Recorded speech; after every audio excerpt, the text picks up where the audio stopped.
नमस्कार। राजस्थान में सरकारी नौकरी का इंतजार कर रहे लोगों के लिए एलडीसी भर्ती 2026 एक बहुत बड़ी खबर हो सकती है। तो चलिए इस भर्ती से जुड़ी हर जरूरी जानकारी को विस्तार से समझते हैं। तो भाई सबसे पहले बात करते हैं पदों की संख्या की। इस भर्ती में ये मानकर चलिए कि लगभग 10,000 पद आने की उम्मीद है। जी हाँ, लिपिक ग्रेड 2 और कनिष्ठ सहायक के लिए ये राजस्थान के सरकारी विभागों में एक बहुत ही बड़ा मौका होने वाला है। आज हम 5 मुख्य बिंदुओं पर बात करने वाले हैं। ये अवसर इतना बड़ा क्यों है, इसके लिए कौन कौन पात्र हैं, चयन प्रक्रिया कैसी होगी, परीक्षा का पैटर्न क्या रहेगा और हाँ, सबसे जरूरी वो महत्वपूर्ण तारीखें कौन सी हैं जिनका ध्यान रखना है। तो चलिए पहले भाग से शुरू करते हैं और समझते हैं कि ये भर्ती असल में एक सुनहरा मौका क्यों है। देखिए, इस भर्ती का आयोजन राजस्थान कर्मचारी चयन बोर्ड यानी आरएससीबी कर रहा है। इसके तहत लिपिक ग्रेड 2 और कनिष्ठ सहायक के पदों पर नियुक्ति की जाएगी, जो कि आप जानते हैं राज्य सरकार के कामकाज का एक बहुत ही अहम हिस्सा होते हैं। अब आते हैं सबसे जरूरी सवाल पर। भाई, इस भर्ती के लिए पात्रता क्या है? आवेदन करने से पहले इन शर्तों को जानना बहुत ही ज्यादा जरूरी है। इसके ये 4 मुख्य शर्तें हैं। पहली, कम से कम 12वीं पास होना जरूरी है। दूसरा, आरएससीआईटी जैसा कोई कंप्यूटर डिप्लोमा होना चाहिए। तीसरा, और इस सबसे अहम है, सीईटी यानी कॉमन एलिजिबिलिटी टेस्ट, जो कि 10+2 लेवल का है, उसे पास करना होगा।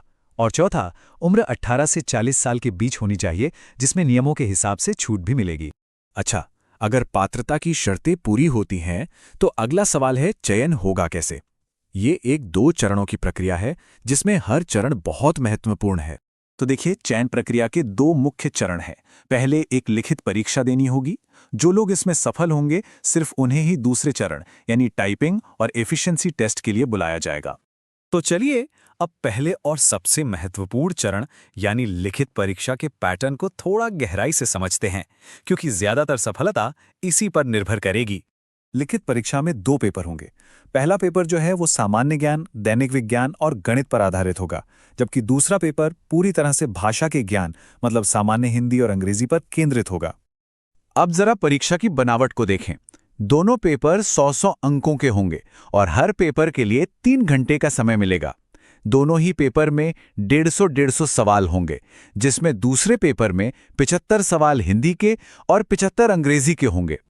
और यहाँ एक बहुत जरूरी बात है जिसे बिल्कुल भी नजरअंदाज नहीं किया जा सकता, और वो है नेगेटिव मार्किंग। जी हाँ, हर गलत जवाब के लिए सही जवाब के अंकों में से 1/3 अंक काट लिया जाएगा। मतलब सटीकता बहुत मायने रखती है। सारी जानकारी के बाद अब सबसे अहम हिस्सा आता है, यानी कि टाइमलाइन क्या है और अब आगे क्या करना है। अब बात करते हैं संभावित तारीखों की। देखिए, उम्मीद है कि इसका डिटेल्ड नोटिफिकेशन जनवरी या फरवरी 2026 में आ जाएगा। आवेदन भी फरवरी 2026 में शुरू हो सकते हैं और परीक्षा की जो प्रस्तावित तारीख है वो है 5 और 6 जुलाई 2026।